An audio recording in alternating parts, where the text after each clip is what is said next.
క్రీస్తునందు ప్రియమైన దేవుని సంగమా, ఈ శ్రేష్టమైన ఆరాధనా సమయాన్ని బట్టి దేవునికి స్తుతులు చెల్లిస్తూ మరొకసారి దేవుని వాక్యాన్ని చేతబట్టుకొని మీ మధ్యకు రావటానికి దేవదేవుడు అనుగ్రహించిన కృపను బట్టి స్తుతులు చెల్లిస్తున్నాను. ఒక మాట ప్రార్థన చేసుకొని మరి ఆరాధనకు వెళ్దాం. కృపా సత్య సంపూర్ణుడా, మా ప్రభువా, మా రక్షకుడా, మా విమోచకుడా, మీకు స్తుతులు చెల్లిస్తున్నాము తండ్రి. ఈ ఆరాధన గడియ మీరు మాకు అనుగ్రహించారు. ప్రస్తుతం నెలకొన్న స్థితిగతుల బట్టి మరి ఆలయములో అందరూ కలిసి కూడుకొనలేని స్థితిగతుల మధ్య ప్రభా, మేము గృహాల్లో చేరి నీ వాక్యాన్ని వింటుండగా ఈ స్థితికి కారణాలు, తద్వారా నీవు మా నుంచి ఏమి కోరుకుంటున్నావో ఈ దినము ధ్యానం చేయాలని ప్రయత్నం చేస్తుండగా మీ కృప అనుగ్రహించమని వేడుకుంటున్నాం. ప్రభా, మీరే మాకు కావాల్సిన జ్ఞానోపదేశం అనుగ్రహించమని, ఈ వాక్యం కేవలం మా సంఘ సహవాసులు మాత్రమే కాదు ప్రభా, అనేక మంది ఈ వాక్యం ద్వారా సేద తీర్చబట్టకు, మరి కావాల్సిన మార్పు కలిగించబడటకు మీ కృప దయచేయమని మా రక్షకుడైన యేసు నామమున అడిగి వేడుకొంచున్నాం తండ్రి, ఆమెన్.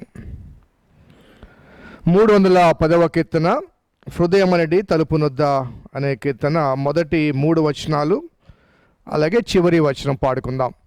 హృదయం అనేది తలుపు నొద్ద యేసునాథుండు అనే కీర్తన 310 మొదటి 3 వచనాలు చివరి వచనం పాడుకుందాం. హృదయమనెడు తలుపు నొద్ద యేసునాథుండు, హృదయమనెడు తలుపు నొద్ద యేసునాథుండు,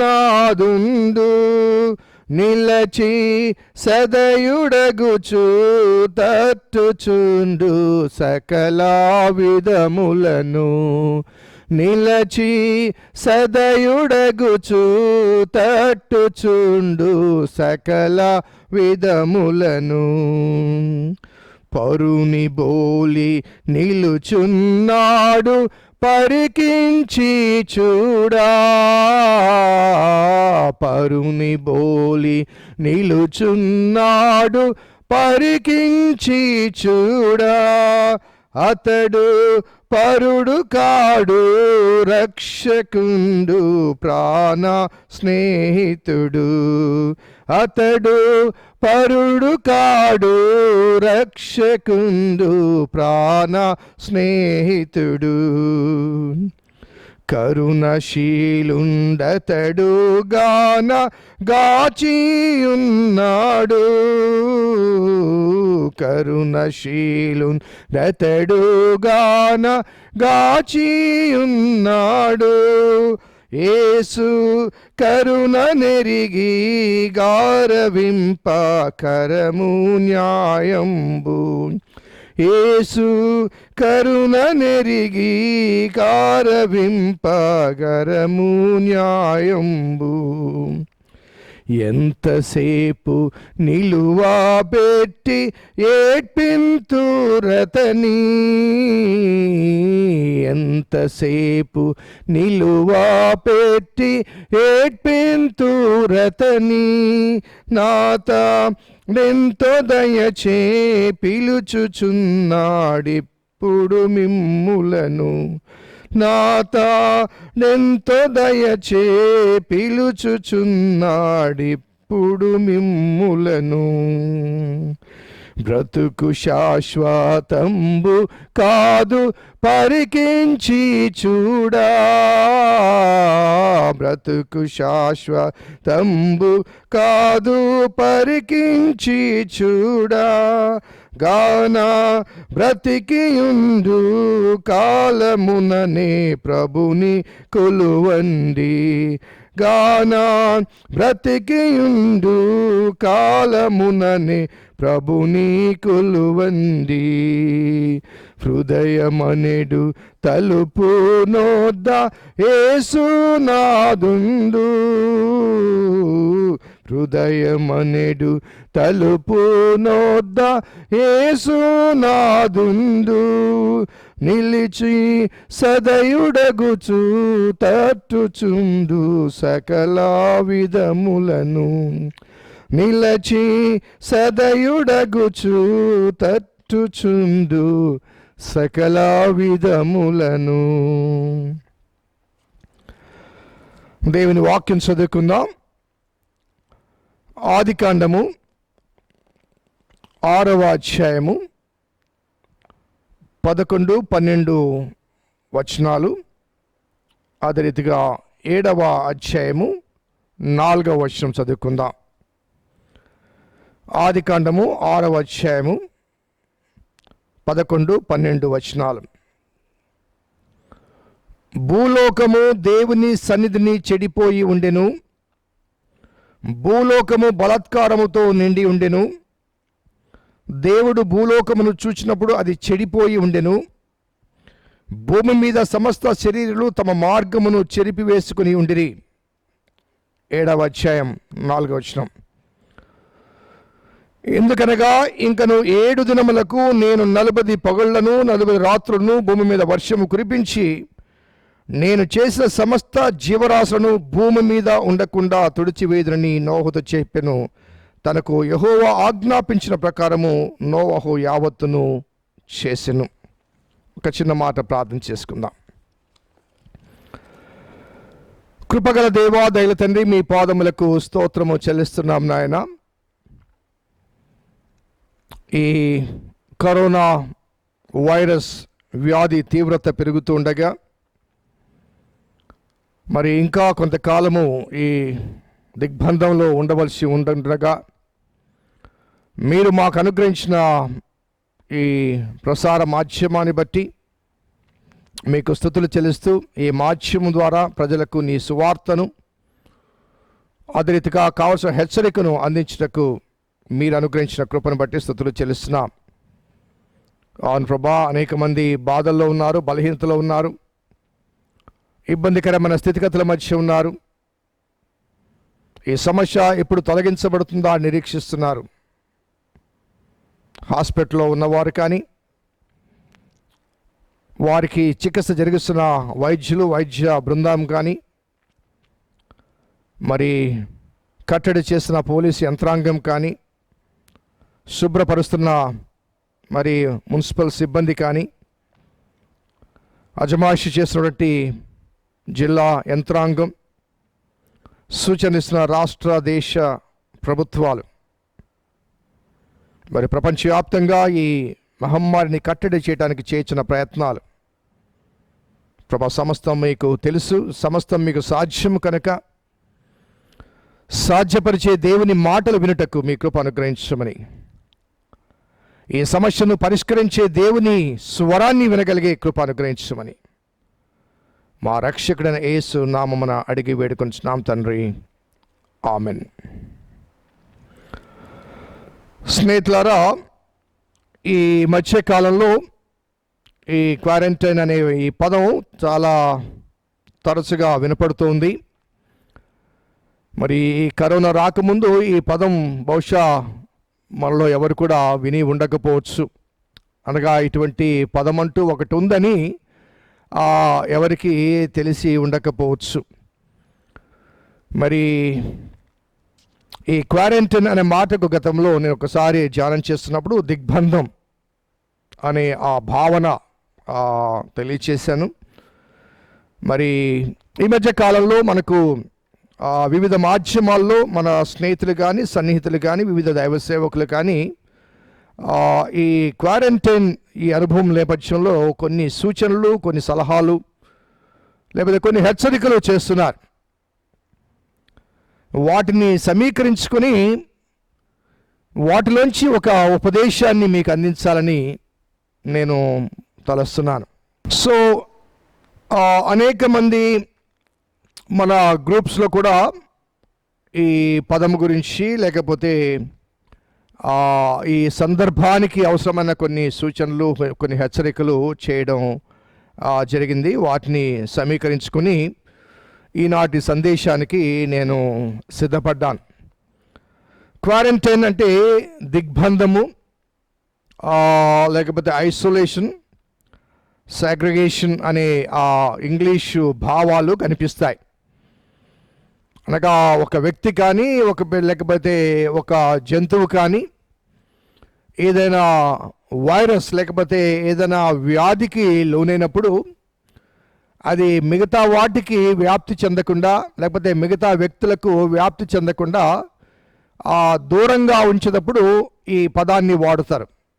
ఐసోలేషన్లో ఉంచినప్పుడు వాటిని దూరంగా ఉంచి మిగతా వారికి అది వ్యాప్తి చెందించకుండా, మిగతా వారికి అది అంటుకొనకుండా మరి ఆ వ్యాధి కలిగిన వారిని మరి దూరంగా ఉంచడం అనేది ఒక అలవాటు. ఆ సందర్భంలో ఈ క్వారంటైన్ అనే పదాన్ని వాడతారు. అలాగే ప్రాచీన కాలంలో వివిధ దేశాల నుంచి పడవలు ప్రయాణం చేస్తూ ఈ సముద్ర ప్రయాణంలో కొంత వైరస్ను క్యారీ చేస్తూ ఉంటాయట. ఆ వైరస్ను క్యారీ చేస్తున్నప్పుడు ఆయా షోర్స్ అనగా పడవ దిగటానికి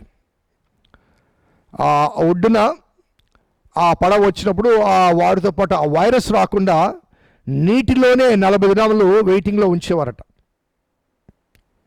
నీటిలోనే ఆ ఒడ్డున ఆ నది లేకపోతే ఆ సముద్రపు ఒడ్డున ఆ 40 దినములు ఉంచి ఆ తర్వాత వారు సరుకులు దించడానికి కానీ సరుకులు ఎత్తడానికి కానీ అవకాశం ఇచ్చేవారట. ఆ 40 దినాల కాలాన్ని అనగా ఆ కాలాన్ని మరి ఐసోలేషన్ పీరియడ్గా కూడా చరిత్రలో భావించారని మనము భావిస్తున్నాం.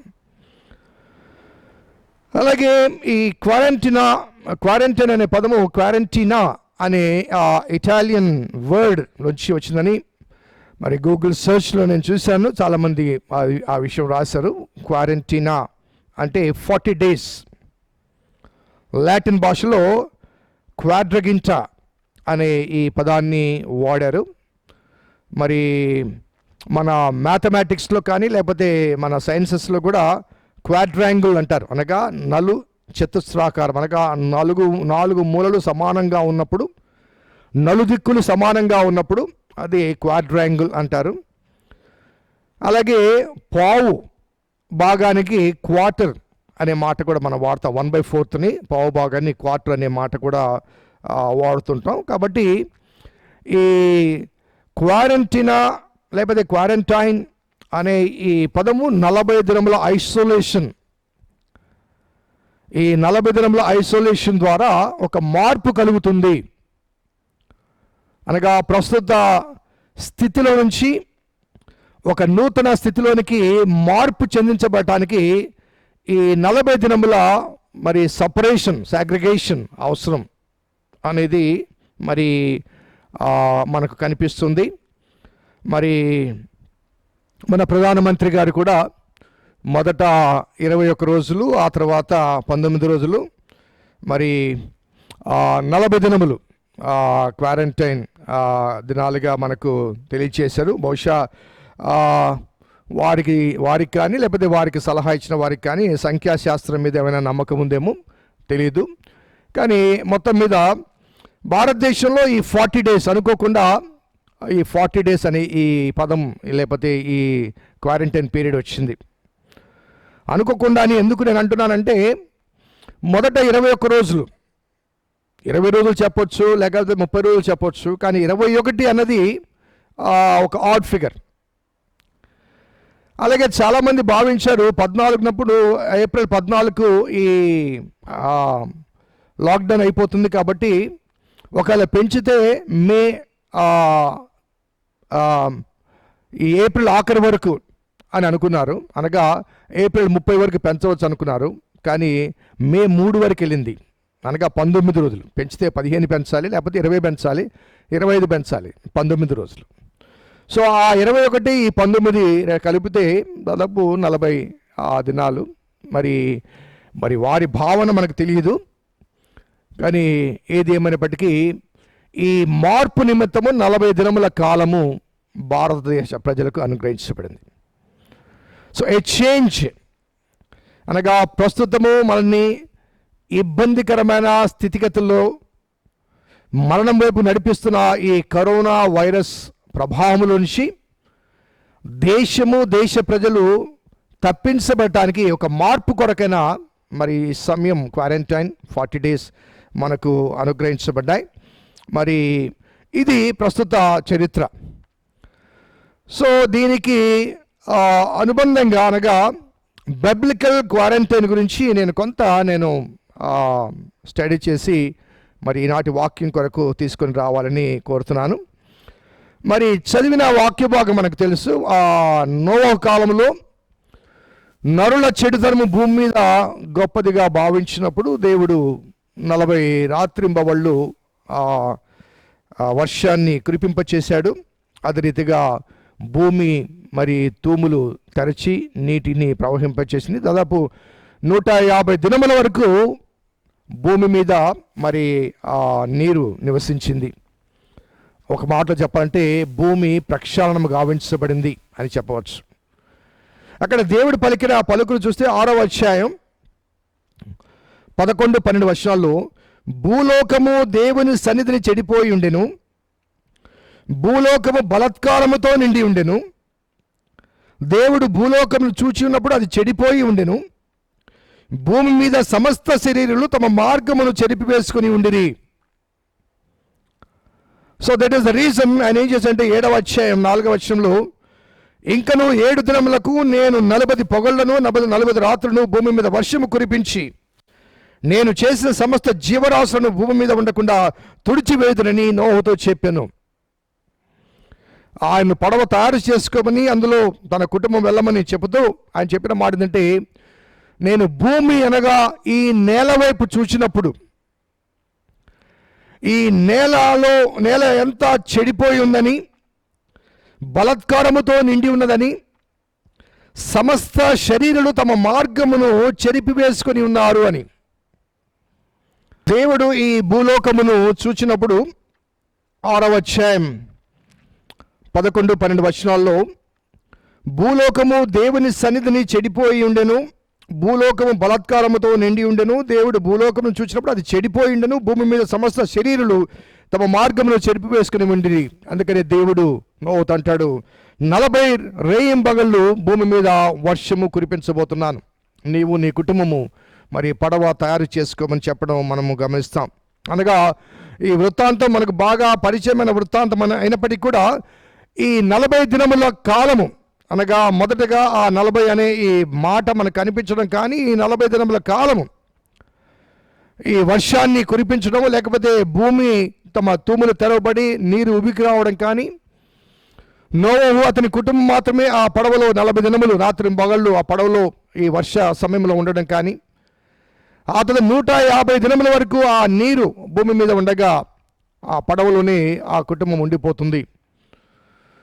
సో ఈ భావాన్ని ఒకసారి మనం జ్ఞాపకం చేసుకుంటే, భూమి మీద చెడుతనము విస్తరించినప్పుడు సమస్త శరీరులు తమ మార్గమును చెరిపివేసుకున్నప్పుడు, దేవునికి అవిధేయంగా తమ జీవితాన్ని కొనసాగింపచేస్తున్నప్పుడు, ఎటు చూచినా చెడుతనమే చెడు మార్గమే కనిపిస్తున్నప్పుడు, దేవుడు భూమిని ప్రక్షాళనం గావించాలనగా ఒక మార్పు తేవాలి అనుకున్నాడు. పాప సంబంధమైన ఆ జీవరాశులను, ఆ పాపానికి లోనైన ఆ మానవ జాతిని నిర్మూలన చేయటానికి నోవహు అతని కుటుంబం ద్వారా ఒక నూతన సృష్టిని, నూతన ప్రారంభాన్ని చేయాలన్నది దేవుని తలంపు. మరి 40 ఆ దినములు అనే ఆ మాట అక్కడ కనపడుతుంది. ఆ 40 దినములు మనకు జరిగిన చరిత్ర తెలుసు. మరి ఆకాశం నుంచి వర్షపు ద్వారాలు కానీ, లేకపోతే భూమి తూములు తెరవబడ్డం కానీ, 40 రాత్రింబగళ్ళు మరి భూమి ప్రక్షాళనము గావించబడింది. ఒకటే చెప్పంటే భూమి శుద్ధి పరచబడింది 40 రాత్రింబగళ్ళు. సో బైబిల్లో కనిపించిన ఈ క్వారంటైన్ అనగా ఏ చేంజ్, ఒక మార్పు. సో దాని కొరకనే నోవహు కుటుంబాన్ని ఐసోలేషన్కి పంపించారు. ఆ 40 దినములు, దాదాపు 150 దినములు వారు ఐసోలేషన్. భూమి కూడా ఈ 40 దినములు ఆ పవిత్రీకరణ కార్యక్రమంలో తాను సమర్పించుకుంది. సో ఆ 40 అనే మాట అక్కడ cleansing the earth, a change. పాపపు నరుల జీవిత అనుభవాల్లో నుంచి ఒక నూతన జీవిత అనుభవాన్ని, ఒక నీతిమంతుడైన నోవహు ద్వారా ఒక నూతన ఆరంభాన్ని దేవుడు కలిగించాలి. ఒక మార్పు రావాలన్నది దేవుని తలంపుగా మనము భావించవచ్చు. బైబిల్ గ్రంథంలో చాలా చోట్ల ఈ 40 అనే మాట వ్రాయబడ్డప్పటికీ మరి సమయాన్ని బట్టి, మరి సందర్భాన్ని బట్టి నేను కొన్ని రెఫరెన్స్లు మాత్రమే తీసుకుంటున్నాను. మోషే జీవితాన్ని చూసుకుంటే 40 సంవత్సరములు ఆయన ఫరో ఇంట్లో ఉన్నాడు. 40 సంవత్సరములు ఆయన అరణ్యములో పశువులు కాచుకుంటూ ఉన్నాడు. 40 సంవత్సరములు ఆయన తిరిగి వచ్చి ఇశ్రాయేలు జనాంగాన్ని కనాను వైపుకు నడిపించాడు. సో ఈ 120 ఇయర్స్ ఆయన జీవించాడు. మొదటి 40 దినములు ఆయన ఫరో ఇంట్లో సిద్ధపాటుకు ఉపయోగించబడ్డ దినాలు. అనగా మోషే జన్మములోనే దేవుని ప్రణాళిక ఉంది కాబట్టి మగబిడ్డ జన్మించకూడదు అనే పరిస్థితుల మధ్య ఆ తల్లి ఆ బిడ్డకు జన్మనివ్వడం కానీ, కొంతకాలము దాచిపెట్టడం కానీ, మరి ఫరో ఇంటికి ఆ బిడ్డ చేర్చబడ్డం కానీ యాదృచ్ఛికంగా జరిగిందని మనం భావించనక్కర్లేదు. ఎందుకంటే ఒక జనాంగాన్ని, 6 లక్షల కాల్బలం కలిగిన జనాంగాన్ని నడిపించాలంటే తప్పనిసరిగా స్కిల్ అవసరం, జ్ఞానము కావాలి, మేధస్సు కావాలి. కాబట్టి ఐగుప్తు సకల విద్యల్లో మరి తన ప్రావీణ్యత పొందాలంటే ఒక బానిసగా అతనికి ఆ పరిస్థితి సాధ్యం కాదు. కాబట్టి బానిస జీవిత అనుభవాల్లోంచి ఆయన ఐసోలేట్ చేయబడి ఫరో ఇంటికి మార్చబడ్డాడు. అలాగే అక్కడ ఫరో ఇంట్లో 40 సంవత్సరాలు ఉన్న తర్వాత ఒక నాయకునికి ఉండవలసింది యుద్ధ నైపుణ్యం మాత్రమే కాదు, కాపరత్వం కూడా కావాలి. కాబట్టి ఆయన కాపరిగా 40 సంవత్సరాలు తరబేతి పొందాడు. నేను గతంలో ఒకసారి చెప్పాను, ఒకవేళ ఈ 40 సంవత్సరాలు కాపరిగా కత్తిని విడిచిపెట్టి కర్రను చేతబట్టుకుని కాపరిగా ఆయన 40 సంవత్సరాలు అరణ్యంలో తరబేతి పొంది ఉండకపోతే ఆ ఫరో ఇంట్లో ఉన్నటువంటి ఆ మోషే ఆ లక్షణాలే ఉన్నట్లయితే ఆనాడు ఐగుప్తిని చంపి మట్టిలో కప్పెట్టిన రీతిగానే ఈ 6 లక్షల కాల్బలంలో ఎంతమంది మోషే చేతులు చనిపోయి ఉండేవారు. సో ఆ కాపరత్వపు లక్షణాల కొరకు 40 సంవత్సరంలో ఐసోలేషన్కి వెళ్ళాడు మోషే. సో మొదటి 40 సంవత్సరాలు సిద్ధపాటు అయితే, రెండవ 40 సంవత్సరాలు తర్బీత్, ట్రైనింగ్ పీరియడ్. అలాగే మూడవ 40 సంవత్సరాలు ఎక్సోడస్ అనగా కార్యనిర్వహణ. దేవుడు ఎందు నిమిత్తమైతే 40 సంవత్సరాలు ఫరో ఇంటికి ఐసోలేషన్కి పంపించాడు, ఆ తర్బీత్ లేకపోతే ఆ సిద్ధపాటు అక్కడ కలిగింది. అలాగే 40 సంవత్సరాలు అరణ్యంలోకి పంపబడ్డాడు, అక్కడ సిద్ధపాటు తర్బీతు కలిగింది. అలాగే 40 సంవత్సరాలు ఆయన కార్యనిర్వహణ జరిగించాడు అని భావించవచ్చు. మరి 40 అనే మాట బైబిల్లో ప్రాముఖ్యం కాకపోతే 40కి బదులు 20 చెప్పొచ్చు, 30 చెప్పొచ్చు. So 40 has a definite importance in the history of the Bible. అలాగే ఈ 40 సంవత్సరంలో అరణ్యంలో నడిపించే ఈ కాలంలో 40 దినముల ప్రయాణాన్ని 40 సంవత్సరాలుగా దేవుడు మారుస్తాడు. దేవుడు ఎందుకు మారుస్తాడంటే there is a definite purpose. ఎందుకంటే వారు ఐగుప్తును వదిలిపెట్టారు, కానీ ఐగుప్తు వారిలో ఉంది. 6 లక్షల కాల్బలము, వారు ఐగుప్తును విడిచి మోషేను వెంబడించి బయటికి వచ్చారు, కానీ ఐగుప్తు మనస్తత్వం వారిలో ఉంది. అందుకే మాకు అది లేదు, ఇది లేదు, ఐగుప్తులో సమాధులు లేవా, అరణ్యంలో చావడానికి తెచ్చావే, మాంసాహారం లేదే, ఆకలి, ఫరో సైన్యం వస్తుంది. ఇలా మరి ఈ 40 సంవత్సరాలు సనుగులు గొరుగుళ్ళే, అక్రమము అన్యాయం కనిపించింది. దేవుని ప్రజలు దేవుని సేవకుని నాయకత్వంలో కాపరత్వంలో కొనసాగుతూ ఉండగా దేవునికి విధేయత వ్యక్తపరచడానికి బదులుగా మరి దైవ సేవకుని అబ్సెన్స్లో దూడను చేసుకుని ఐగుప్తుల్లోంచి మమ్మల్ని కాపాడిన వాడు నీవే అంటూ దూడకు నమస్కారం చేశారు, సాగిలపడ్డారు. సో 40 days జర్నీని 40 yearsకి దేవుడు మార్చాడు. కారణం ఏంటంటే ఒక చేంజ్. ఆ చేంజ్ అంటే ఈ ఐగుప్తులోంచి బయటికి వచ్చిన 6 లక్షల కాలుబలము కలిగిన ఈ జనాంగములో 2 తప్ప అందరూ అరణ్యంలో రాలిపోయారు. ఆ యోర్దాను దాటి కనానులో ప్రవేశించిన వారందరూ కూడా అరణ్య ప్రయాణంలో జన్మించిన వారే కానీ ఐగుప్తు అనుభవాల్లోంచి వచ్చిన వారు కాదు. వారు ఐగుప్తుని విడిచారు కానీ ఐగుప్తు వారిని విడిచిపెట్టలేదు. కాబట్టి ఐగుప్తు మనస్తత్వం కలిగిన వారందరూ కూడా అరణ్యంలోనే రాలిపోయారు. వారు there was no place, అనగా వారిని సమాధులు చేసినట్టుగా లేకపోతే వారిని భూస్థాపన సమాధులు కట్టించినట్టుగా కానీ భూస్థాపన జరిగించినట్లు కానీ రాలిపోయారనే పదం వాడబడింది అక్కడ. గట్టిగా గాలి వీస్తే దాని చోటు దాన్ని ఎరగదంటాడు 103వ కీర్తనలో. సో 40 days జర్నీని 40 yearsకి దేవుడు మార్చడానికి గల కారణం ఏంటంటే ఐగుప్తులోంచి వారిని ప్రేమతో విడిపించినప్పటికీ కూడా ఐగుప్తును వారు విడిచిపెట్టలేదు. ఆ మనస్తత్వాన్ని విడిచిపెట్టలేదు, ఆ ఆశను, ఆ కోరికను, ఆ ఆలోచనను. ఇంకొక మాటలు చెప్పాలంటే పాప దాస్యంలోంచి విడిపించడానికి దేవుడు క్రీస్తు ద్వారా ఒక ప్రయోగం చేసి రక్షణ ప్రణాళిక సిద్ధం చేసి ఉండగా రక్షించబడ్డామని భావించే క్రైస్తవ సమాజంలో ఆ పాత ఆదాము ఇంకా సజీవంగానే ఉన్నాడు.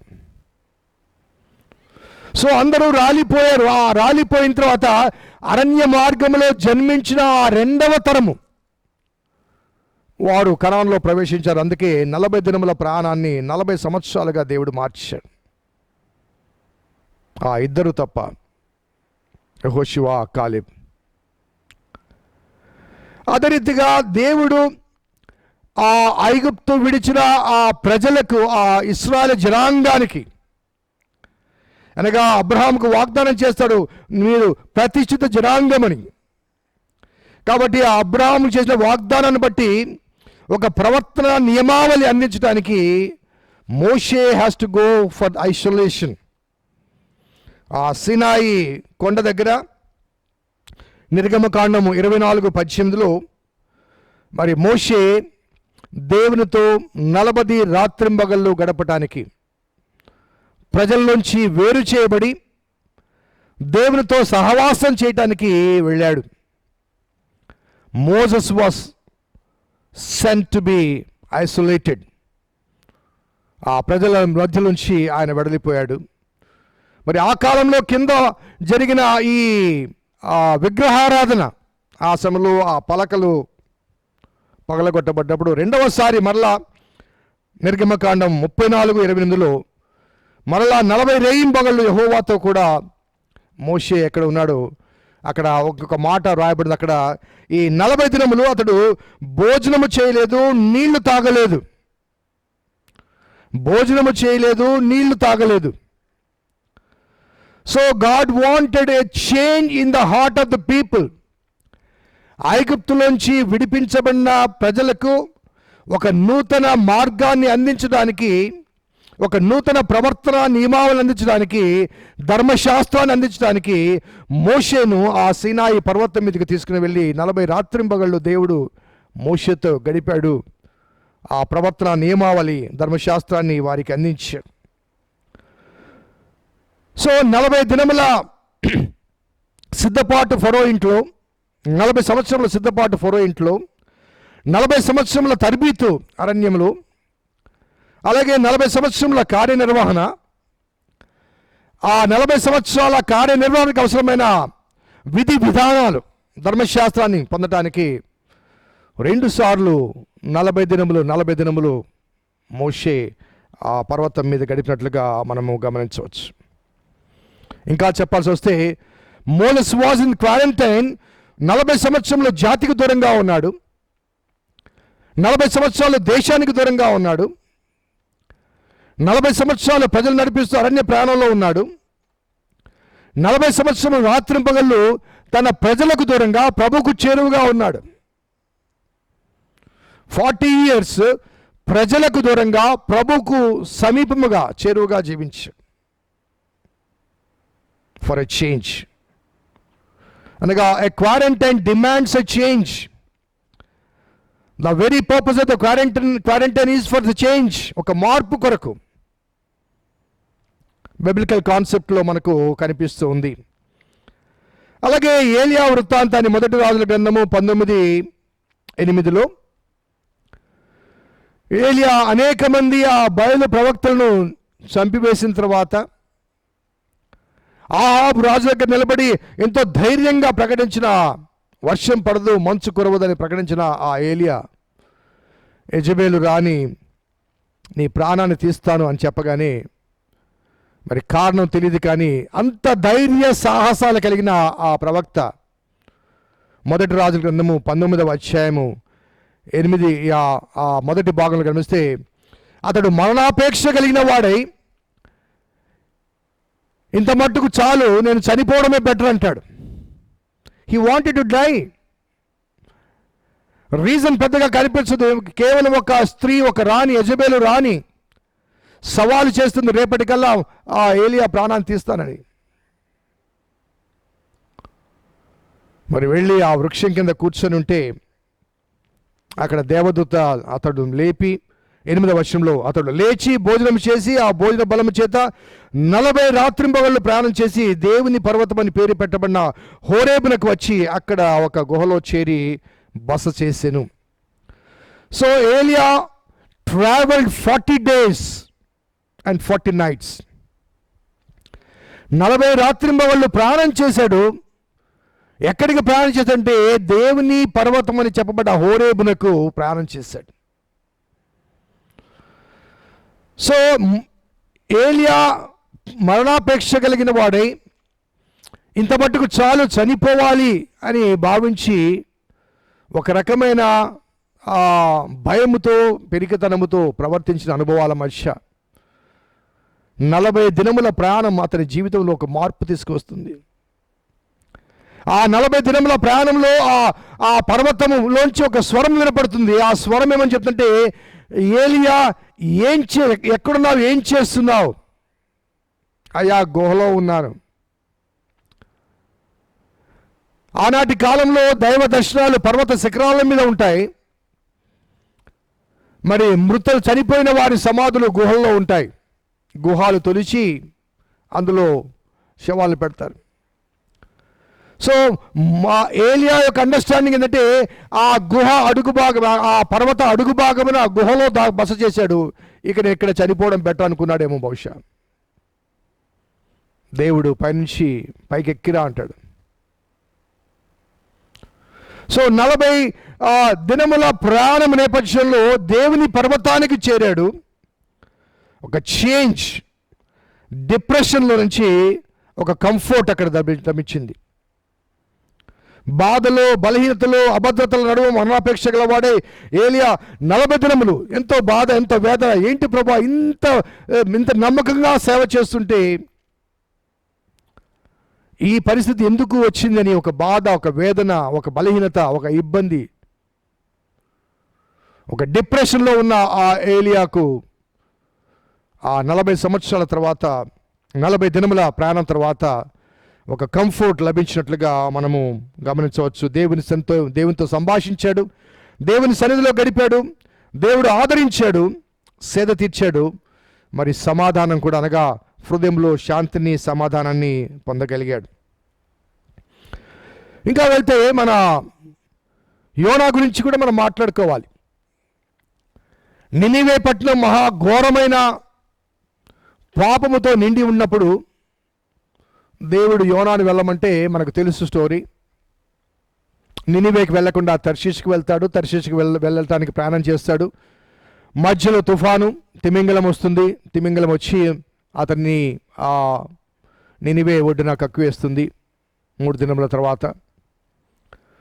సో అక్కడ వెళ్ళి యోనా ఒక దినమంతియు సంచరించి అక్కడ ప్రచారం చేసి దేవుని గురించి ప్రకటిస్తూ, యోనా గ్రంథం 3:4 ఇక 40 దినములకు నినివే పట్టణము నాశనమగునని ప్రకటించాడు. ఇక 40 డేస్లో నినివే పట్టణము సమూలంగా నిర్మూలమైపోతుంది, నాశనమైపోతుందని ప్రకటించాడు. సో వారి పాప జీవితము, వారి చెడు ప్రవర్తన, మరి నోవా కాలంలో ఏ రీతిగా భూమి వైపు చూసినప్పుడు ఎంత బలాత్కారము చెడుతనము కనిపించిందో, అదే రీతిగా నినివే పట్టణం కానీ పట్టణస్థులు కానీ యెహోవా దృష్టికి బహు ఘోరమైన పాపము కలిగినదిగా కనిపించింది. దేవుడు తన వ్రాతను పంపించక ముందు తన సేవకుని పంపించాడు హెచ్చరిక చేయమని. God demanded a change their. ఒక మార్పును కోరాడు అక్కడ. మారితే వారికి జీవితం ఉంటుంది, మారకపోతే నాశనం ఉంటుంది. సో అక్కడికి వెళ్ళి యోనా ప్రకటించగా అక్కడ రాయబడ్డ మాట, నినివే పట్టణం వారు దేవుని యందు విశ్వాసం ఉంచారు. నినివే పట్టణం వారు అనగా, ఆ నినివే పట్టణం అంటే అన్యుల వారు, దేవుని ఏర్పాటు చేయబడిన ఇశ్రాయేలు జనాంగం కాదు. వారు దేవుని ఎరుగని ప్రజలు. దేవుని ఆ మాట విని విశ్వాసం ఉంచి తమ చెడు ప్రవర్తన మాని, అధికారులు కానీ ప్రజలు కానీ రాజు కానీ ఆఖరికి మూగజీవులు, అక్కడ చాలా చక్కగా రాయబడమంటే రాజుగారు రాజసింహాసనాన్ని వదిలిపెట్టి బూడిదలో కూర్చున్నాడట, రాజ వస్త్రాలు తీసివచ్చి గోనెపట్ట ధరించుకున్నాడంట, ఉపవాస దినములు చాటించాడంట, యెహోవా పశ్చాత్తాపుడై మా ఉగ్రత మన నుంచి తీసివేస్తాడేమని చెప్పేసి. సో యోనా కాలంలో there was a change. God demanded a change. వారి చెడు ప్రవర్తనలోంచి వారు విడిపించబడాలి, మారు మనసు పొందాలి, నూతన జీవితాన్ని ప్రారంభించాలి అన్నది దేవుని సంకల్పం. వారు మారకపోతే దేవుని ఉగ్రత, మారితే దేవుని యొక్క కృప. సో నినివే ప్రజలు, ఆనాటి నినివే ప్రజలు చాలా ధన్యులు. ఎందుకంటే ఇమ్మీడియట్గా ఆ ప్రవక్త చెప్పిన ఒక దినము ఆయన చేసిన ప్రసంగాన్ని, ఒక ప్రవచనాన్ని విని ఇమ్మీడియట్గా రాజు మొదలుకొని సేవకుల వరకు మార్పు చెందారు. వారిలో మార్పు కలిగింది. పాపానికి బదులుగా పశ్చాత్తాపము అక్కడ మనకు కనిపించింది. సో బైబిల్ గ్రంథంలో పాత నిబంధనలో మనం గమనిస్తే ఆ 40 అనే కనిపించే ప్రతి చోట కూడా ఒక చేంజ్. మరలా రివ్యూ చేయాల్సి వస్తే నోవా కాలంలో 40 దినములు 40 రాత్రింపగళ్ళు ఆ వర్షం కుమ్మరించబడి ఆ భూమి ప్రక్షాళన గావించబడి ఆ భూమి కడగబడి నూతన భూమి, అదే రీతిగా నోవా ద్వారా నూతన జననం, నూతన జీవిత ఆరంభం. అలాగే మోషే ద్వారా ఒక నూతన జీవితం, అనగా బానిసత్వపు జీవిత అనుభవాల్లో నుంచి ఒక స్వేచ్ఛ స్వతంత్రత కలిగిన ఆ కనాను అనుభవంలోనికి వారు నడిపించడానికి మోషేను దేవుడు పరుపరి విధాలుగా 40 సంవత్సరములు ఫరో ఇంట్లో, 40 సంవత్సరములు అరణ్యములు, 40 సంవత్సరములు కార్యనిర్వహణలు, అలాగే వారికి విధి విధానాలు ఇవ్వడానికి 40 దినములు ఆ సీనాయి పర్వతం మీద దేవుని సన్నిధిలో సహవాసంలో ఐసోలేషన్లో గడిపాడు. ఏలియా కానీ, అదే రీతిగా మరి నినివే పట్టణస్థులు కానీ ఆ 40 సంవత్సరాలకు ఆ నినివే పట్టణం నాశనం అయిపోతుందని తెలియచేయగా వారు తమ జీవితాన్ని మార్చుకున్నారు అని రాయబడింది. సో కొత్త నిబంధనలోనికి వస్తే మనకందరికీ తెలిసిన విషయాలే. మరి యేసుక్రీస్తు వారు తన పరిచర్య ప్రారంభించే సమయంలో ఆయన మరి నీటి మూలంగా బాప్తిసం పొంది మత్తయి సువార్త 4వ అధ్యాయం 2వ వచనంలో 40 రాత్రింబగళ్ళు ఉపవాసం ఉండిన పిమ్మట ఆయన ఆకలి కొని ఉండగా ఆ శోధకుడు వస్తాడు. సో ఆఫ్టర్ ద బ్యాప్టిజం యేసు ప్రభువు వారు అరణ్యములో శోధించబడ్డానికి వెళ్ళాడు. అరణ్యములో ఉపవాసం ఉన్నాడు ఆయన. ఉపవాసం అంటే అక్కడ శోధకుని యొక్క సంభాషణ మనం గమనిస్తే, నీవు ఆకలి కొని ఉన్నావు కదా, ఈ రాళ్ళను రొట్టెలు చేసుకుని తినమంటే, మనుషుడు రొట్టె వలన మాత్రమే కాదు దేవుని నోటి నుంచి వచ్చి ప్రతి మాట వలన జీవించును అనే ఆ జవాబు ఏమని చెప్తుందంటే, ఈ 40 డేస్ 40 దినములు మరి యేసు ప్రభువారు దేవునితో సంభాషిస్తూ ఆ సంభాషణలో గడిపాడు. మరి అక్కడ మోషన్ కూడా మనం గమనిస్తే ఆ సీనాయి పర్వతం మీద 40 రాత్రింబగళ్ళు భోజనము చేయలేదు, 40 రాత్రింబగళ్ళు నీరు కూడా తాగలేదంటే ఈ భూమండల యొక్క ప్రభావానికి అతీతమైన రీతిగా ఒక డివైన్ ఇన్ఫ్లుయెన్స్లోనికి, దైవిక ప్రభావంలోనికి దేవునితో సంభాషిస్తున్నాడు కాబట్టి అతని శరీరానికి ఆకలి కానీ దాహం కానీ వేయలేదు. అదే రీతిగా 40 దినములు యేసు ప్రభువారు మరి అరణ్యములో మరి దేవునితో సహవసిస్తున్నాడు కాబట్టి ఆ దైవిక సహవాసంలో ఆయన ఆకలి కొనలేదు, దాహం పొందలేదు. కానీ అపవాదికి ఆ విషయం తెలియదు కాబట్టి వచ్చి నువ్వు ఆకలి కొనిన్నావు కదా అంటుంది. నిజమే, శరీరము ఆకలి కొంటుంది, కానీ ఆత్మ దేవుని మాటల చేత బలపరచబడి పోషించబడి మరి సిద్ధపరచబడింది. కాబట్టి యేసు ప్రభువారు ఈ 40 దినములు ఎందుకు అరణ్యంలోనికి ఐసోలేట్ చేయబడ్డాడు మనం గమనిస్తే ఆయన ఇమ్మీడియట్గా చెప్పిన మాట ఏంటంటే మారు మనసు పొందండి, పరలోక రాజ్యం సమీపించింది. సో ఆయన సందేశం ఏంటంటే ఏ చేంజ్, ఏ రిపెంటెన్స్. ఆ మార్పును గురించి తెలియచేయటానికి, మార్పును గురించి ఉపదేశించడానికి, మార్పుకు తద్వారా కలిగే ఫలితాన్ని సిలువలో తాను జరిగించడానికి సిద్ధపడటానికి ఆ సిద్ధపాటుగా 40 దినములు అరణ్యములో మరి ఆయన వెళ్ళాడు, అక్కడ శోధించబడ్డాడు, మనము గమనించవచ్చు. సో ఇక్కడ యేసు ప్రభువారు ఎందుకు శోధకునికి అనుమతి ఇచ్చాడంటే ఈ లోకము శోధకుని చేతిలో ఉంది, మనిషి నిరంతరము శోధించబడుతున్నాడు కాబట్టి పాపములో పడిపోతున్నాడు. కాబట్టి శోధనలో ఉన్న ఈ మానవాళిని రక్షించాలంటే మొదట శోధకుని జయించాలి. కాబట్టి శోధకుని జయించిన తర్వాత శోధనలో ఉన్న ఈ ప్రపంచాన్ని రక్షించడానికి క్రీస్తు యేసు వారు మరి వచ్చినట్లుగా మనము ఆ సిద్ధపాటు, ఆ preparation for the mission for which he was cent, ఆయన ఎందు నిమిత్తం పంపబడ్డాడో ఆ బాధ్యత నెరవేర్చడానికి సిద్ధపాటుగా ఆ 40 దినములు దేవుని సన్నిధిలో గడిపినట్లుగా ఆ తర్వాతనే తన పరిచర్య ప్రారంభించినట్లుగా మనం గమనించవచ్చు. అదే రీతిగా పునరుద్ధానం తర్వాత ఆయన పరలోకానికి తండ్రి యొద్దకు ఎక్కక ముందు దాదాపు 40 దినములు 11 మారులు శిష్యులకు కనిపించాడు. మరలా 40 దినములు అనగా యేసుక్రీస్తు వారు మరణించి తిరిగి లేచిన తర్వాత 40 దినములు ఆయా ప్రదేశాల్లో ఆయా స్థితిగతుల మధ్య దాదాపు 11 మారులు శిష్యులకు కనిపించి వాళ్ళని ఒక మార్పు కొరకు వారిని ఎక్విప్ చేస్తాడు. ఖచ్చితంగా చెప్పాల్సి వస్తే 4 గోడలకు పరిమితమైన దేవుని ఆరాధనను క్రీస్తు యేసు వారు ఈ 40 దినములు ఆ శిష్యులను ప్రేరేపించి ప్రబోధించి 4 గోడల్లోంచి బయటికి వెళ్ళండి, మీరు వెళ్ళి సమస్త జనులను శిష్యులుగా చేయండి, మీరు వెళ్ళి సర్వసృష్టికి సువార్తను ప్రకటించండి, మీరు వెళ్ళి మరి యెరూషలేములోను యూదయలోను సమరయలోను భూదిగంతం వరకు నాకు సాక్షులుగా ఉండండి. You just go. అప్పటివరకు దేవుడు ఆ యెరూషలేము దేవాలయంలోనే అక్కడే దేవుడు ఉంటాడని, అదే దేవాలయమని, ఆ 4 గోడలకు పరిమితమైన దేవుణ్ణి కానీ దేవుని ద్వారా కలిగే దీవెనలు కానీ 4 గోడకు మాత్రమే పరిమితమై అక్కడికే రావాలి, అక్కడికే బల్యర్పణ జరిగించబడాలి, అక్కడికే దేవుని దీవెను పొందాలని భావించబడే సమాజంలోంచి లోక పాపములు మోసుకొని పోయే దేవుని గొర్రె పిల్లగా బల్యర్పణ కావచ్చిన మరి యేసుక్రీస్తు వారు ఆ దేవాలయాన్ని పడగొట్టండి అంటాడు. ఆ దేవాలయాన్ని పడగొట్టండి, ఎందుకంటే సమస్త మానవాళి నిమిత్తము నేను దేవుని గొర్రె పిల్లగా బల్యర్పణ గావించబడుతున్నాను కాబట్టి. So take this message to the world. ప్రపంచానికి తీసుకుని వెళ్ళండి.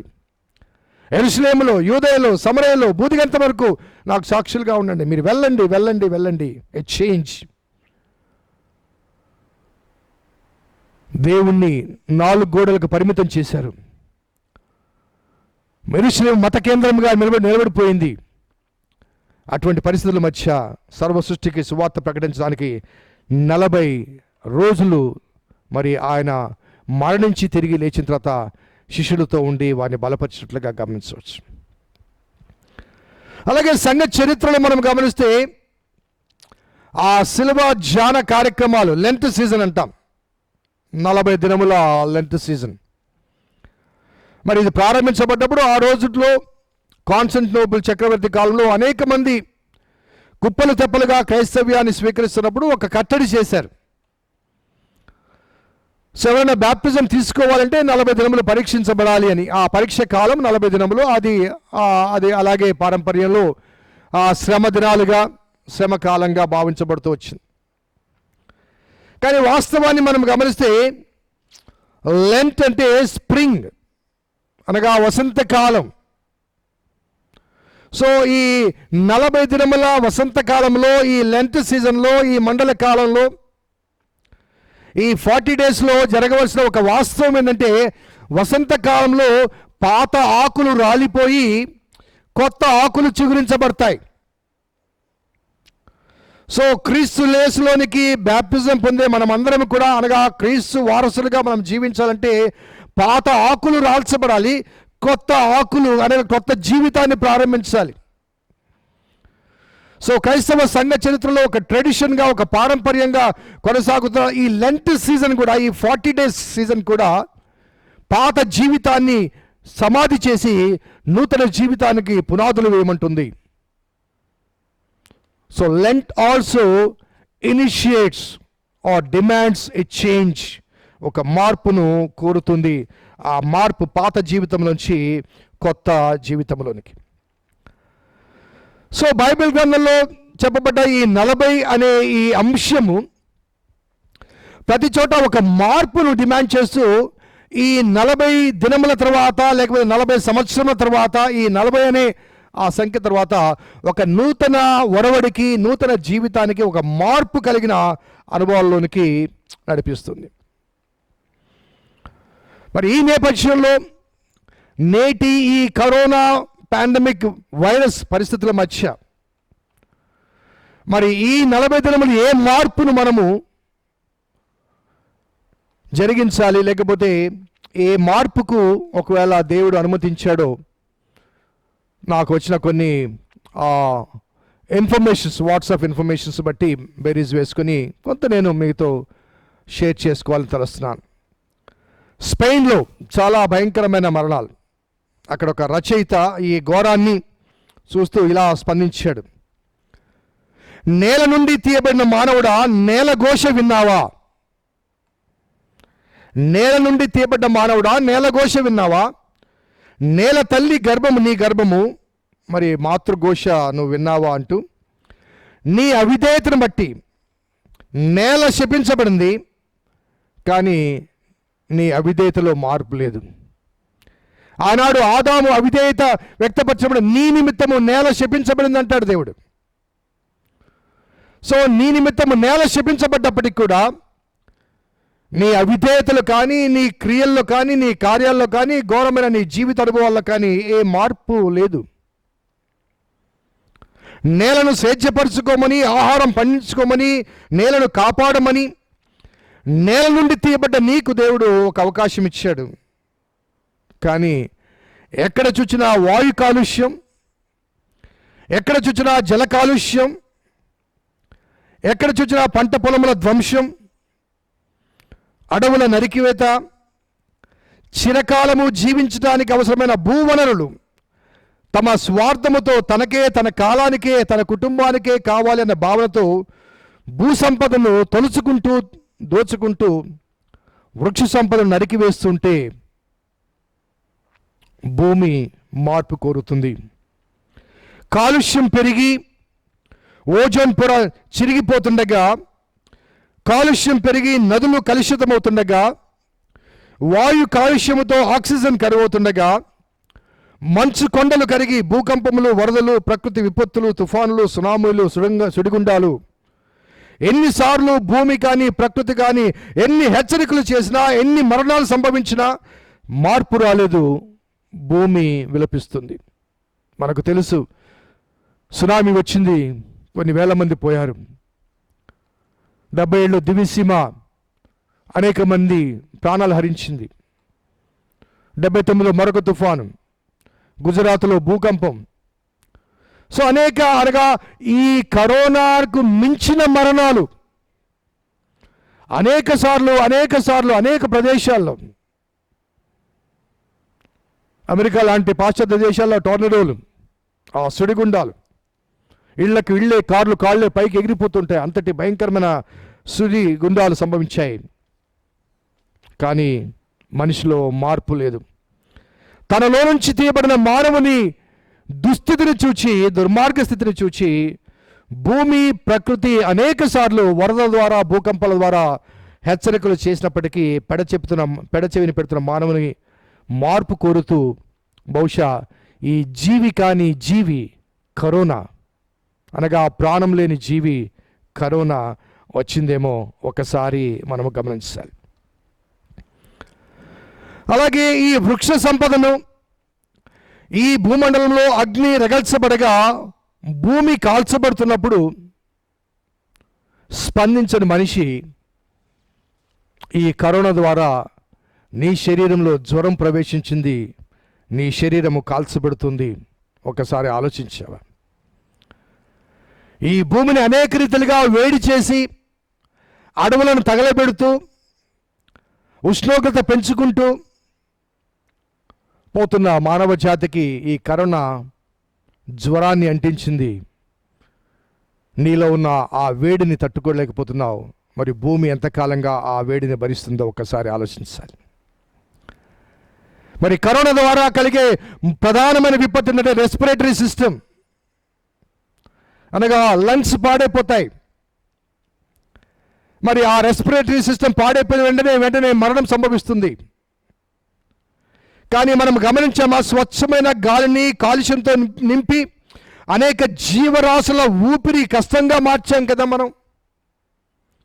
వాయు కాలుష్యం ఈ ప్రపంచంలో, ఈ భూమిని నింపబడింది కదా. ఒక విధంగా చెప్పంటే భూమి ఊపిరి తీసుకోవటానికి కూడా కష్టపడే స్థితిగతులు. మరి ఈనాడు కరోనా నీ ఊపిరితిత్తులను శాసిస్తుంది. నీ ఊపిరితిత్తులను, అనగా ఊపిరి తీసుకోవటానికి అవకాశం లేని స్థితిగతుల మధ్య నిన్ను మరణానికి నడిపిస్తుంది. అలాగే ఈ కరోనా ద్వారా శరీరం బలహీనపడుతుంది. నిస్సహాయత, లేకపోతే బలహీనమైన జీవితం, ఏ పని చేయలేం. శరీరం బలహీన కృంగిపోతుంది, కృషించిపోతుంటుంది. మరి మనిషి యొక్క స్వార్థపూరితమైన ఆలోచన విధానాన్ని బట్టి, స్వార్థపూరితమైన నిర్మాణాలు, సహజ వనరుల వెలితీతకు భూమి ఎంత బలహీనమై ఉంటుందో ఒకసారి ఆలోచించండి. భూమిని తవ్వుతూనే ఉన్నారు. బలహీనమైన భూమి ప్రశ్నిస్తుంది. నీ శరీరం బలహీనమైనప్పుడు నువ్వెంత బాధపడ్డావో నేను కూడా అంత బాధపడ్డాను. అలాగే నీకు అనుగ్రహించబడిన స్వేచ్ఛను నీవు దుర్వినియోగం చేసుకుని నీకు ఇచ్చ వచ్చినట్టుగా నీవు జీవించావు. దేవుడు మనిషికి స్వేచ్ఛనిచ్చాడు, ఆ స్వేచ్ఛను నీవు దుర్వినియోగం చేశావు. నీకు ఇష్టం వచ్చినట్టుగా నువ్వు జీవిస్తూ వచ్చావు. నీ సుఖానికి, నీ సౌఖ్యానికి, నీ ఆనందానికి హద్దుల్లేని రీతిగా నువ్వు ప్రవర్తించావు. ఎక్కడికి వెళ్ళాలంటే అక్కడికి నీకు కావాల్సిన సౌకర్యాలు, కంఫర్ట్స్ ఏర్పాటు చేసుకుంటూ ఒక ఆనందకర ప్రపంచాన్ని నిర్మించుకోవడానికి చేసే ప్రయత్నం, ఐ వాంట్ ఎవ్రీ కంఫర్ట్ అనే అనుభవాల మధ్య దేవుడికి దూరం అయిపోయావు. అటువంటి అనుభవాల మధ్య ఈ కరోనా ఏం చేసిందో తెలుసా? నీ కంఫర్ట్స్ మొత్తం తీసివేసింది. నీ మూమెంట్స్ అన్ని ఆపివేసింది. ఎక్కడికి పడితే అక్కడికి వెళ్ళలేవు. నీ మూమెంట్స్ అన్ని ఆపివేసింది. వాహనాలన్నీ ఎక్కడిపక్కడ నిలిచిపోయాయి. ఫ్యాక్టరీస్ అన్నీ ఆగిపోయాయి. వ్యర్థతతో కూడిన, అల్లరితో కూడిన ఆటపాటలు బంద్ అయిపోయాయి. అన్నీ నాకే కావాలనే స్వార్థంతో ఉన్న మనిషి ఈనాడు సర్దుకుపోదాం, విచ్చలవిడిగా జీవించి విచ్చలవిడిగా ఖర్చు చేసే మనిషి ఈనాడు తనకున్న వనరులను సర్దుకుపోదాం. ఆహారంలో పొదుపు, ఆర్థిక పొదుపు, వనరుల పొదుపు, ఇంధన పొదుపు, రాకపోకల పొదుపు, నదుల శుభ్రత, దోపిడీ, హత్యలు, దొంగతనాలు, మానభంగాలు అదుపులో ఉన్నాయి. పని మనిషి రాదు, మన పనులు మనమే చేసుకుంటాం. హోటల్ నుంచి భోజనాలు రావు, మనమే వండుకుంటాం. కాబట్టి ఈ కరోనా ఒక మార్పును మనలోకి తీసుకుని వచ్చింది. నేను మరలా చెప్తాను, కంఫర్ట్ జోన్స్గా మనం భావించాం. కంఫర్ట్స్ లేకుండా పోయాయి. ఇంట్లోనే బంధించబడాలి, ఏదైనా ఆ 4 గోడల మధ్యలోనే. నో మూమెంట్స్, ఎక్కడికి వెళ్ళలేం మనం. వెహికల్స్ మరి ఆగిపోయాయి. అదే రీతిగా ఫ్యాక్టరీస్ బంద్ అయిపోయాయి. అల్లరితో కూడిన ఆటపాటలకు అవకాశం లేని స్థితిగతుల మధ్య సినిమాలు, షికారులు లేవు, అన్నీ బంద్ అయిపోయాయి. బంధించబడిన జీవిత అనుభవాలు. దీనిలో ఆహారంలో పొదుపు, ఆర్థిక పొదుపు, వనరుల పొదుపు, ఇంధన పొదుపు, రాకపోకల పొదుపు, నదుల శుభ్రత, అలాగే ఘోరాలు, నేరాలు అదుపులోకి వచ్చాయి. అదే రీతిగా మద్య నిషేధం. మరి చాలాసార్లు ప్రభుత్వాలు ప్రయత్నం చేశాయి మద్యాన్ని నిషేధిస్తామని. అవి చెప్పి మరి ఎలక్షన్లో గెలిచిన వారు కూడా ఉన్నారు. కానీ ప్రభుత్వానికి వచ్చే ఆదాయం అధికంగా మద్యం ద్వారా, పొగాకు ఉత్పత్తుల ద్వారానే వస్తాయని తెలుసు. కాబట్టి ఏ ప్రభుత్వం కూడా శాశ్వతంగా మద్య నిషేధాన్ని చేయలేకపోయింది. కానీ ఈనాడు ఈ కరోనా మద్య నిషేధాన్ని చేసింది. అలాగే పొగాకు, గుట్కా లాంటి పదార్థాలు బహిరంగంగా ఉమ్మివేస్తే ఫైన్. ఎప్పుడన్నా మనం విన్నామా మాట? బహిరంగ ప్రదేశాల్లో ఉమ్మివేస్తే fine. So is it not a change? ఈ కరోనా ద్వారా మనిషి జీవితంలో మార్పు రాలేదా? జీవిత విధానంలో మార్పు రాలేదా? దేవుడు ఎంతగా చెప్పినప్పటికీ, ఎంతగా దేవుని వాక్యము చెబుతున్నప్పటికీ కూడా దేవుని మాటను పెడచెవిని పెట్టి ఇష్టారాజ్యంగా జీవిస్తూ తన సుఖానికి, తన స్వేచ్ఛకు అనుకూలమైన రీతిగా వసతులు, వనరులు సమీకరించుకుంటూ మరి స్వల్పకాల జీవిత సుఖభోగలాలసత్వానికి తాను అమ్ముకొని మరి తను నిర్మించుకున్న తన స్వార్థపూరితమైన ప్రపంచంలో బందీ అయిన మానవుడు, స్వార్థమే పరమావధిగా కొనసాగుతూ భూసంపదను మరి కొల్లగొడుతూ వాయు కాలుష్యాన్ని కలిగింపచేస్తూ మరి ఉష్ణోగ్రతను పెంపొందింపచేస్తూ, మనకు తెలుసు ప్రతి సంవత్సరం సమ్మర్ వచ్చిందంటే ప్రతి సంవత్సరం ఒక 2 డిగ్రీల ఉష్ణోగ్రత పెరుగుతూ వస్తుంది. కాబట్టి భూమండలం మీద ఉష్ణోగ్రత పెరుగుతుంది. మరి వాయు కాలుష్యం వల్ల, ఈ కాలుష్యం వల్ల ఓజోన్ పొర చిరిగిపోతుంది. అయినా లెక్క చేయలేదు. కానీ ఈ క్వారంటైన్ పీరియడ్లో రిపోర్ట్స్ వాయు కాలుష్యం తగ్గిందని, జల కాలుష్యం తగ్గిందని, ఇంధన పొదుపు కలిగిందని. So is it not a change? దేవునికి భయపడని మనిషి కరోనాకు భయపడుతున్నాడు. ఇప్పుడు కరోనాకు భయపడి తాను అదుపులో ఉంచుకుంటున్నాడు. ప్రపంచం సంగతి పక్కన పెడదాం. క్రైస్తవ సమాజానికి ఒక ప్రశ్న. అనగా వారు దేవుని ఎరుగని వారు కాబట్టి వారి విషయం నేను మాట్లాడడం లేదు. దేవుని ఎరిగిన ప్రజలకు ఒక చిన్న సూచన లేకపోతే సవాలు.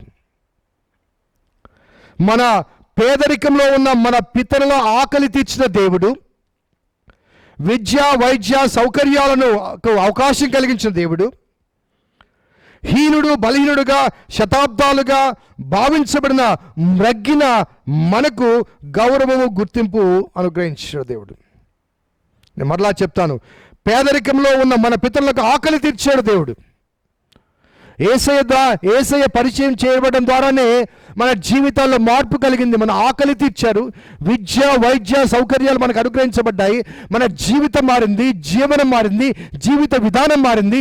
హీనులు, బలహీనులు అని భావించబడ్డ సమాజంలో ఒక సమాన గౌరవాన్ని పొందగలిగే స్థితికి మనం హెచ్చించబడ్డాం. Only because of Christ. మన పితరులకు ఆ క్రీస్తును మరి అందించబడి ఉండకపోతే, ఆ క్రీస్తు మన జీవితాల్లో ప్రవేశించకపోతే ఈ మార్పు కలిగి ఉండేది కాదు. కానీ మార్పు కలిగిన నేటి క్రైస్తవ సమాజం ఏం చేస్తుంది? నేటి క్రైస్తవ సమాజం ఏం చేస్తుంది? ఒక భక్తుడు రాస్తాడు, పాఠశాలలు మూసివేయబడ్డాయి. కారణం ఏంటంటే పాఠశాలలో ఆనాడు ఉన్నటువంటి దైవిక సూక్తులు లేవు.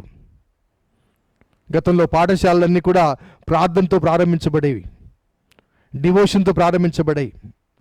సో పాఠశాలలో దేవుడు లేడు కాబట్టి పాఠశాలలు మూసివేయబడ్డాయి. అలాగే మనం పనిచేసే పరిసరాల్లో దేవుడిని ధ్యాస ఉండదు మనకి, కాబట్టి ఆఫీసులన్నీ మూసివేయబడ్డాయి. అలాగే మన విలాసాలకి రెస్టారెంట్స్ కానీ లేకపోతే రిక్రియేషన్ క్లబ్స్ కానీ పార్కులు కానీ ఎక్కడా దేవునికి స్థలం లేదు, అవన్నీ మూసివేయబడ్డాయి. మనం ఆధారపడింది ప్రభుత్వం మీద, ప్రభు మీద కాదు. ప్రభుత్వం చేసే ఆ కట్టడి ప్రజలను పరిపూర్ణంగా నిరోధించలేకపోతుంది. ఎన్ని శాసనాలు చేసినప్పటికీ కూడా ప్రజలు తమకిచ్చ వచ్చినట్టుగా ప్రవర్తిస్తున్నారు. ప్రభుత్వం కూడా పరిపూర్ణంగా నిరోధించలేకపోతుంది. వైద్యులు శాయశక్తుల ప్రయత్నం చేస్తున్నప్పటికీ కూడా ఆ వైద్యులే మరణానికి లోనవుతున్నారు. సో మరణానికి లోనవుతున్న ఈ అనుభవాల మధ్య మరి ప్రభుత్వం కానీ వైద్యులు కానీ ప్రజలు కానీ ఎక్కడ కూడా దేవుడు కనిపించలేదు. ఇప్పుడు దేవా ఎక్కడ ఉన్నావు అని అడిగితే, నేను ఎక్కడికి వెళ్ళలేదు, నువ్వే నన్ను రానివ్వలేదు. ఒకవేళ క్రైస్తవ సమాజం ప్రశ్నించవచ్చు, ప్రభువా దేవాలయాలు మూసివేయబడ్డాయి కదా, దేవుని దేవాలయంలో ఆరాధించలేకపోతున్నానంటే నన్ను ఎప్పుడో బయటికి పంపించారు కదా, మీ గొడవలు, మీ కొట్లాటలు, మీ పదవులు, మీ పంపకాలు, దైవిక సంబంధమైన ఆలోచన విధి విధానాల పట్ల దేవుని నిర్ణయాన్ని లేకపోతే దేవుని నియమాన్ని పాటించాలి, గౌరవించాలి, దేవుని రక్షణలో ఎదగాలి, దేవుడు సంఘానికి ఆలయానికి ఇచ్చిన సూచన సర్వలోకానికి సువార్త ప్రకటించాలి, ఇవేమీ నువ్వు భావించలేదు కాబట్టి నేను వెళ్ళిపోయానయ్యా. I'm not there. దేవుడే లేనప్పుడు దేవాలయాలు ఎందుకు? బడుల్లో దేవుడు లేడు, బళ్ళు మూయబడ్డాయి. ఆఫీసుల్లో దేవుడు లేడు, ఆఫీసులు మూయబడ్డాయి. రెస్టారెంట్లో రిక్రియేషన్స్లో దేవుడు లేడు, అవి మూసివేయబడ్డాయి. చర్చెస్లో దేవుడు లేడు, చర్చెస్ కూడా మూసివేయబడ్డాయి. Where is God? ప్రభా ఇటువంటి పాండమిక్ సిచ్యుయేషన్లో దేవా నీవు ఎక్కడ ఉన్నావు అని అంటే, నేనెక్కడికి పోలేదు, నువ్వే నన్ను రానివ్వలేదు.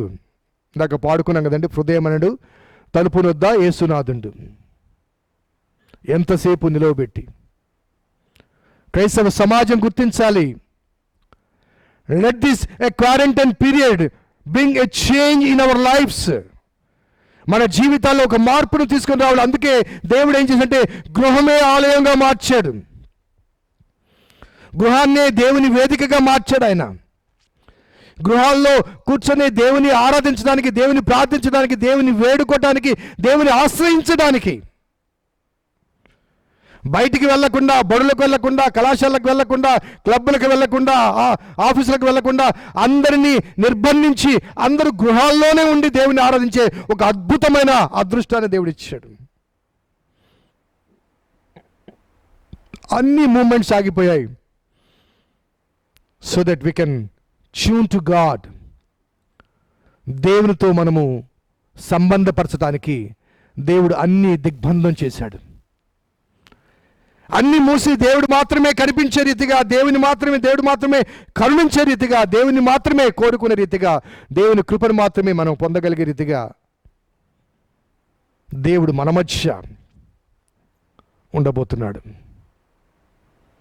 సో ఈ 40 దినముల క్వారంటైన్ పీరియడ్, ఒకవేళ దేవుడు మనము ఆయనతో గడపడానికి, మనలో మార్పుగా రావడానికి, ఆనాటి నినివే కాలంలో ప్రజల్లో ఎటువంటి మార్పు కలిగిందో అటువంటి మార్పు నీలో నాలో రావాలని కోరుకున్నాడేమో దేవుడు. అందుకే ఈ 40 దినముల సమయాన్ని మనకు అనుగ్రహించాడు. ఆ సమయాన్ని సద్వినియోగం చేసుకుని మారు మనసు పొందితే దేవుడికి క్షమాపణ కలుగుతుంది. లేకపోతే నోవా కాలంలో జరిగినట్లుగా మరి ప్రజలు ఆ దుర్భర పాపపు జీవితంలో కొనసాగుతున్నట్లయితే భూమి ఏ రీతిగా ప్రక్షాళన గావించబడిందో ఈ కరోనా ద్వారా భూమండలంలో ప్రతి ప్రాణి కూడా చాలా భయంకరమైన దృశ్యం. రోజు రోజుకు పెరుగుతున్న కరోనా కేసులు కానీ మరణాలు కానీ మనకు హెచ్చరికలు ఇప్పటికీ కూడా ఇంత జరుగుతున్నా, మన చుట్టూ ఇంత జరుగుతున్నప్పటికీ కూడా ఆ మార్పు కానీ లేకపోతే దేవునికి అనుకూలమైన రీతిగా ఈ చేంజ్ కానీ, క్వారంటైన్ డిమాండ్స్ ఎ చేంజ్. నో కాలంలో దేవుడు ప్రళయాన్ని పంపించాడు, ఒక చేంజ్, నూతన సృష్టి. మోషే కాలంలో క్వారంటైన్, ఒక చేంజ్. ఏలియా కాలంలో క్వారంటైన్, ఒక చేంజ్. యోనా కాలంలో క్వారంటైన్, నినివే పట్టణంలో ఒక చేంజ్. ఈ మధ్యన లెంట్ సీజన్ జరుపుకున్నాం. పాత ఆకులు రాలాలి, నూతన జీవితం చిగురించాలి. పాత ఆదాములకు సమాధి చేయాలి, నూతన ఆదాములకు పునాదులు వేయాలి. సో భూకంపాలు వచ్చాయి, వెళ్ళిపోయాయి. వరదలు వచ్చాయి, వెళ్ళిపోయాయి. సునామీలు వచ్చాయి, వెళ్ళిపోయాయి. సుడిగుండాలు వచ్చాయి, వెళ్ళిపోయాయి. మార్పు లేదు. ఈ కరోనా కూడా వచ్చి వెళ్ళిపోతే మళ్ళీ యథావిధిగా జీవించే దౌర్భాగ్య మానసిక స్థితిగతులు మనిషివి. అందుకే దేవుడు ఒక జీవి కాని జీవిని పంపించాడు. నీలో మార్పు రాకపోతే నీవు నేను మిగిలి ఉండే అవకాశాలు లేవు. We must have a change. ప్రార్థన చేస్తాం. కృపగల దేవా, దయగల తండ్రి, మీ పాదములకు స్తోత్రము చెల్లిస్తున్నాము నాయన. ఈ క్వారంటైన్ డేస్ మరి మా జీవితాల్లో ఒక మార్పును కోరుతున్నాయి. బైబిల్ గ్రంథంలో చెప్పబడ్డ డిఫరెంట్ ఆ 40 days లేకపోతే 40 years ఆ టైం ఆయా వ్యక్తుల జీవితాల్లో ఎటువంటి మార్పును మీరు తీసుకుని వచ్చారో జ్ఞాపకం చేసుకుంటూ, మరి మాకు అనుగ్రహించబడిన ఈ 40 దినముల కాలంలో మాలో కూడా నిజమైన మార్పు, ఈ భూమండలంలో సామాజిక స్థితిగతుల మధ్య కొంత మార్పు కనబడుతుంది. భూమి ప్రక్షాళన కాబడుతుంది. కానీ మనిషిలోని మనస్సు మారాలి. మనిషిలోని మనస్సు ప్రక్షాళన గావించబడాలి. తమకు ఉనికికి ఆధారమైన దేవుని వైపు తిరగాలి. దేవునికి ఆయాసకరమైన చెడు మార్గాన్ని విడిచిపెట్టాలి. తమ చెడు నడతను బట్టి పశ్చాత్తాపడాలి. దేవుని ఎన్నడో విడిచిపెట్టి లోకానుసారమైన జీవిత అనుభవాల మధ్య జీవితాన్ని కొనసాగింప చేసుకుంటూ లోక సుఖ లాలసలో మేము కొనసాగుతున్న మానవ జాతికి, లోకం కాదు, లోకాన్ని సృష్టించిన సృష్టికర్తతో సహవాసం చేయండి అంటూ అనుగ్రహించబడిన ఈ శ్రేష్టమైన అవకాశాన్ని సద్వినియోగం చేసుకుంటూ, ప్రభు నీలో మా జీవితాలు ముద్రించుకోవడానికి, భద్రపరచుకోవడానికి, తద్వారా కాపాడబడటానికి మీ కృప అనుగ్రహించమని వేడుకుంటున్నాం. చెలరేగుతున్న ఈ కరోనా మహమ్మారి రోజు రోజుకు విజృంభిస్తుంది. రాజులని కానీ రాజ్యాలని కానీ ఏ తేడా లేదు, అందరినీ కబలిస్తుంది. మరి ఒకనాడు మా జీవితాల్లో కూడా ప్రవేశించవచ్చు. ఆ మహమ్మారికి మేము దాసులము కాకముందే నీకు దాసులుగా, నీకు కుమారులుగా, నీకు కుమార్తెలుగా మా జీవితాలు సమర్పించుకుంటే మా చుట్టూ అగ్ని కంచెను వేస్తావు. ఆ కరోనా మహమ్మారి మా దరికి రాగానే ఆ అగ్ని ఆ కరోనాను నిర్మూలన చేస్తుంది. ఆ రీతిగా ఇవ్వబడిన ఈ అవకాశాన్ని సద్వినియోగం చేసుకుంటూ పాఠశాలలు, కళాశాలలు, మరి ఉద్యోగ సంబంధమైన విధి విధానాలు ఇవన్నీ కూడా బంద్ చేయబడి రాకపోకలు ఆగిపోయి మరి గృహ నిర్బంధంలోనే ఉండే ఈ అద్భుతమైన అవకాశాన్ని సద్వినియోగం చేసుకుంటూ నీతో గడపగలిగిన కృప అనుగ్రహించమని మా రక్షకుడైన యేసు నామమున అడిగి వేడుకొంచున్నాం తండ్రి. ఆమెన్. తండ్రి, కుమార, పరిశుద్ధాత్మ త్రియేక దేవుని దీవెన మనకు, మన కుటుంబాలకు, ఈ సమస్యలో వేధించబడిన బిడ్డలకు, వారి మార్పునకు, మారు మనసునకు క్రైస్తవ సమాజానికి, సమాజంలో దేవుడు కోరిన మార్పునకు సదా తోడేండును కాక. ఆమెన్. God bless you. దేవుడు మిమ్మల్ని దీవించును గాక.